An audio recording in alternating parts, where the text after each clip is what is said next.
This is Victoria, an engineering student knowing the most in education. In the previous videos, we have discussed two philosophies of education.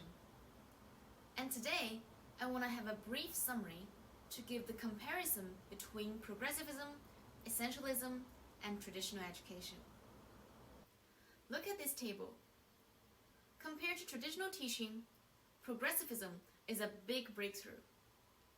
And essentialism is the state that pulls back a little bit and is less individualistic and autonomous.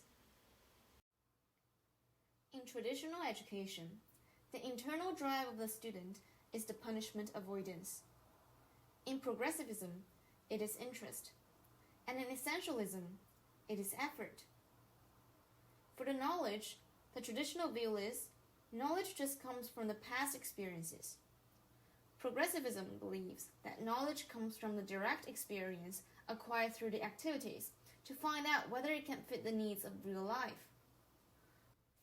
While essentialism regards knowledge more to the organized indirect experience obtained by rational thinking. Carrier, the traditional view is subjects. Progressivism emphasizes activities. But for essentialism, it is the basic subjects that contain the organized value cultural heritage. For the proactive side, traditional education let teachers lead the class. Progressivism insists student-centered learning, but essentialism votes for the teacher-centered learning. Because progressivism believes in the variable and flexible nature of education. The reality is changing, so the validity of knowledge depends on whether it meets the needs of real life rather than traditional facts, which is mostly from students' direct experience. While essentialism emphasizes the general and stable purpose of education, the fact they believe in is that only rational training can facilitate finding and grasping patterns and predicting the future. And therefore, they, just as the same with traditional education, to value effort over interest and discipline over freedom. Now, which one do you prefer? Progressivism or essentialism?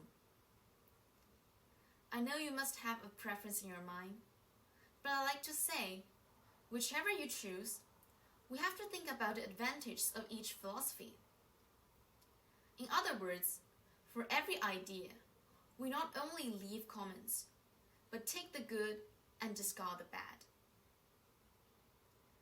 I have raised a lot of advantages for the progressivism before. Then for essentialism, what are the advantages?